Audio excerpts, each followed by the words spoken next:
in the game to see the boxing voice. Because of the landscape of boxing and obviously the politics, we can't always get what we want, but what would be your first choice at a top 5? Because he's already a top 10 welterweight with the Juan Carlos Abregu win.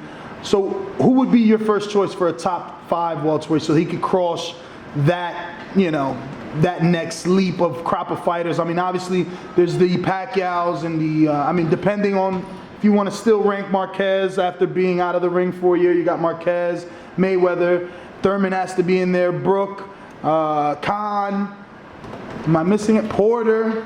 Well, he named a bunch of really good welterweights, and Sadam is right there in the mix. Unfortunately, with the political nature of boxing as it is right now, we might not be able to see some of that action.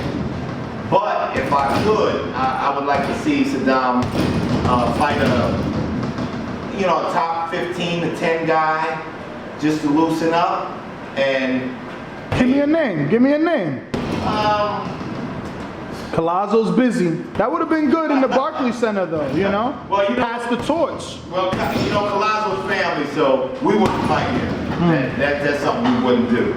So the things that we will be looking for are the guys that will give him a stern test,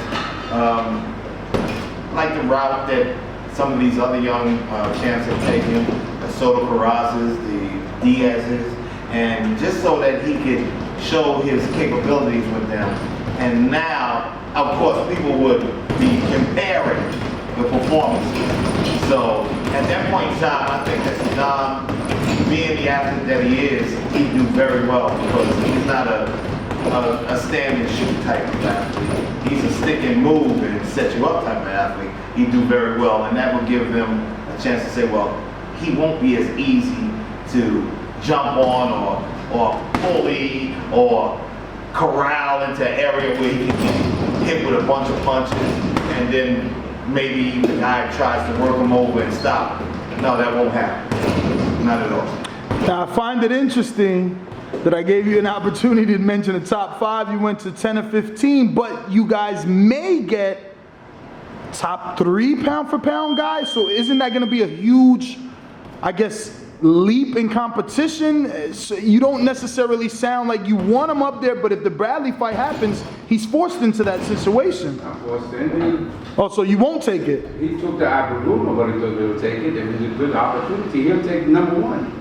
We don't care. No, it's all about what makes sense. He's a star in the making. It's all about what makes sense. When the fight presents itself and it makes sense all around, then we prepare for it. Not to say that we're not ready for it, but we prepare for what we have to deal with. And if it's... So there's a route and Bradley's an opportunity. Yes. Okay. Exactly. Okay. There's a 5-lane highway that we're cruising on right now. And right now we're driving in a Porsche. So we might see a Ferrari to the left. And we might have to hit that nitrous oxide to catch up, but we're going to do what we have to do to get it. Okay, okay.